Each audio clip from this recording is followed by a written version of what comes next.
Aujourd'hui, je ne vais pas juste vous donner des chiffres flous, je vais vous apprendre à penser comme votre banquier. Je vais vous transmettre ma méthode d'ex-directrice d'agence bancaire pour que vous puissiez calculer vous-même, à l'euro près, votre prix plafond. L'objectif, c'est d'avoir une offre d'achat inattaquable et zéro refus de prêt. Alors, on prend les calculettes, on sort du brouillard et on sécurise votre futur chez vous. Abonnez-vous, on commence maintenant. Bonjour à tous, je suis Christine Mourier-Compagnon. Après 25 ans d'expérience, dont une bonne partie en tant que directrice d'agence, j'ai vu trop souvent des dossiers solides refusés pour des broutilles ou des offres d'achat qui avaient été faites un petit peu à l'aveugle. Dans cette vidéo, nous allons disséquer ensemble le mécanisme précis pour définir votre enveloppe budgétaire. Je vous livre des secrets de courtier pour connaître avec précision votre capacité d'emprunt. Précisément, nous allons voir les coulisses des banquiers pour calculer vos revenus et vos charges.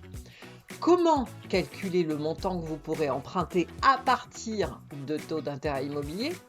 Et enfin, la méthode inversée pour déterminer le prix exact de votre offre d'achat afin de ne jamais vous mettre en danger financièrement. Pour simplifier les calculs, vous pouvez télécharger la méthode exacte que j'utilise dans la description de la vidéo et le tableau d'impact de l'assurance emprunteur. Alors, restez bien jusqu'au bout, car je vous partagerai également ma règle d'or sur le toilettage bancaire, cette étape cruciale qui fait la différence entre un oui et un non au comité des engagements. Commençons par la base, celle qui est non négociable pour le moment. En 2026, le Haut Conseil de la stabilité financière, HCSF, maintient sa règle stricte qu'elle impose à toutes les banques. Vous ne pouvez pas consacrer plus de 35% de vos revenus nets à vos mensualités de crédit et charges assimilées, assurance comprise. Prenons un exemple concret. Vous êtes en couple, vous gagnez 5 000 euros net par mois à deux. 35% de 5 000 euros, ça fait 1 750 euros. C'est votre plafond de verre. Même si vous avez un reste à vivre de 3 250 euros et que vous vivez frugalement, la banque ne pourra pas légalement aller au-delà, sauf dérogations très rares. Attention, dans ces 1 750 euros, il faut tout inclure. Le remboursement du futur prêt immobilier, l'assurance emprunteur et surtout vos crédits existants, les mensualités de location avec option d'achat, de location longue durée et même les remboursements de prêts familiaux. Prenons un exemple. Si vous avez un crédit auto ou une LOA ou LLD à 300 euros par mois, votre capacité pour l'immobilier n'est plus de 1 750, mais de 1 450. Ça paraît évident. Pourtant, je vois tous les jours des clients qui oublient ce leasing ou cette dette familiale. Quels sont les revenus qui sont pris en compte par les banques? Alors, le montant généralement retenu correspond à celui que vous déclarez aux impôts, votre revenu net imposable cumulé sur 12 mois, si elle correspond bien à la moyenne des 3 derniers mois. Pour ceux qui ont des revenus fortement variables, la banque va faire une moyenne sur les 2 ou 3 dernières années. Les primes exceptionnelles, la participation ou l'intéressement versé par votre employeur sont tout simplement ignorés. Attention, toutes les indemnités repas ou les frais de déplacement ne sont pas comptés dans vos revenus.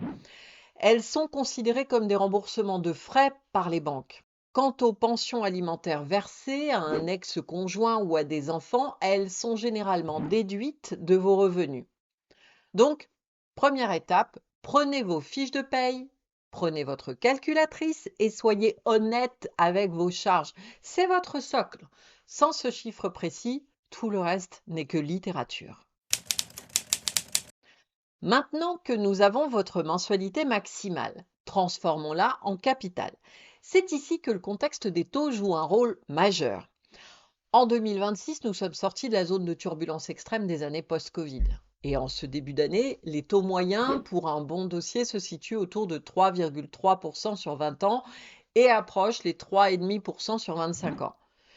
Mais attention, n'oubliez pas l'assurance emprunteur. Alors, pour vous aider à l'intégrer facilement, je vous ai préparé un tableau qui vous indique quel taux d'endettement maximum vous devez viser à partir du taux du prêt en fonction de votre tranche d'âge. La colonne TAEA indique le taux moyen du coût de l'assurance emprunteur. La colonne poids de l'assurance, c'est la part du gâteau des 35% que va grignoter votre assurance. La colonne taux d'endettement max, c'est celui que vous devez viser hors assurance pour une personne assurée à 100% ou pour deux personnes assurées à 50% chacune si elles sont dans la même tranche d'âge. Partons sur le principe que vous avez 35 ans. Le taux maximum d'endettement que vous devez utiliser pour vos calculs sera donc d'environ 33,62% hors assurance. Donc, si vous êtes célibataire et que vos revenus sont de 2 600 € net imposables, que vous n'avez pas d'autres charges, votre mensualité maximale hors assurance sera donc de 33,62% fois 2 600, 874 €.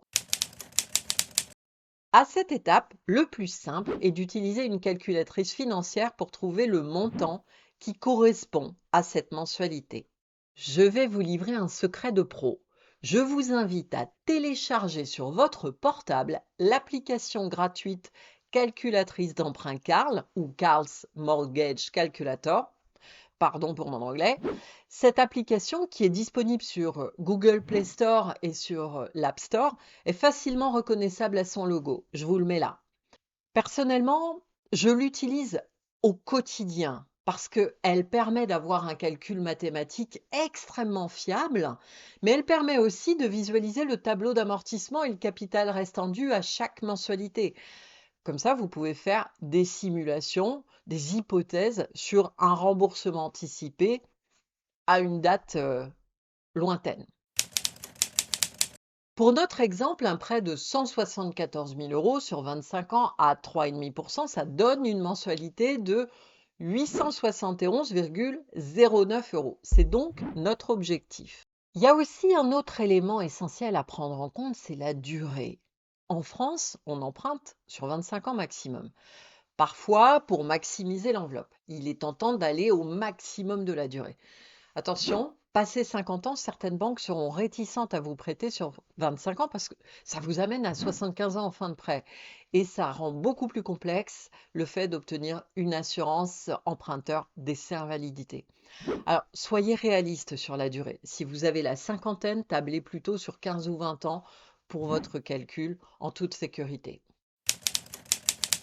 Voici l'erreur classique qui fait capoter une offre. Vous avez calculé que la banque peut vous prêter 174 000 €, vous avez 20 000 € d'apport, au total 194 000 €. Vous voyez une maison à 194 000 €, vous foncez, surtout pas. Dans votre enveloppe globale, vous allez devoir payer les frais de notaire, environ 7,5-8% dans l'ancien du prix de vente, les frais de garantie bancaire, un cautionnement ou une hypothèque, c'est à peu près 1,2% du montant du prêt, donc 1,2 fois 174 000, 2 088 €. Les frais de dossier bancaire et de courtage, je cumule les deux, pour environ 2% du montant du prêt. Dans notre exemple, 2% de 174 000 €, c'est 3 480 €. Il vous reste donc, pour payer le prix d'achat et les frais de notaire, 194 000 € moins 2 088 moins 3 480, c'est 188 432 €. À partir de là, pour connaître le prix d'achat maximum, eh bien je divise ce montant par 1,08. Bah oui, c'est pour enlever les 8% de frais de notaire. Je vous renvoie à vos cours de maths. Désolé. Alors ça va donner 188 432 divisé par 1,08, 174 474 €. Les frais de notaire sont bien de 8% de ce montant, 13 957 €, à peu près 14 000 €. Alors je résume en simplifiant. Le prix d'achat maximum, 174 000 € environ. Les frais de notaire, environ 14 000 €. Les frais qui sont liés au financement, environ 5 600 €. Un coût total du projet, 194 000 € à peu de choses près. Donc, si votre budget total est de 194 000 €, votre capacité d'achat réelle pour la pierre, le net vendeur, n'est que de 174 000. Dans cet exemple, la totalité de votre apport personnel paye la totalité des frais dits annexes. Pour une banque, c'est l'idéal. Alors, je dois vous parler d'une dernière chose, de ce que j'appelle l'art du toilettage bancaire. Tout simplement parce que je vois des dossiers avec des revenus qui sont excellents se faire rejeter. Pourquoi? Parce que sur les 3 derniers relevés de compte, on voit des commissions d'intervention pour découvert, des paris sportifs récurrents, des dépenses impulsives, enfin on vit quoi. Ben oui, mais là, en tant que courtier, je vous le dis, un compte propre, ça vaut de l'or. Si vous voulez en savoir plus, j'ai fait une vidéo spécifique sur ce sujet avec des bonus à télécharger gratuitement. La liste des libellés interdits sur vos relevés, la checklist pour nettoyer vos comptes en 90 jours. Vous trouverez le lien de cette vidéo en description ou bien à cliquer directement ici si vous restez bien avec moi jusqu'à la fin. Alors, à quel prix faire votre offre? Ne partez pas du prix affiché par l'agent immobilier. Ce prix, c'est le souhait du vendeur. C'est pas la réalité du marché forcément, et en tout cas, c'est pas forcément la vôtre. La méthode est la suivante. Vous prenez votre enveloppe globale, l'emprunt maximum et l'apport total. Vous soustrayez les frais de notaire, de garantie et d'agence immobilière, s'ils sont à votre charge. Vous gardez une marge de sécurité pour les travaux imprévus, on va dire au moins 5 000 euros. Et le montant qui reste, c'est votre offre plafond. Voilà, c'est ça, votre ligne rouge. Votre meilleure arme de négociation, c'est de dire au vendeur, voilà mon offre, elle est peut-être inférieure à votre prix, mais mon financement, lui, il est validé.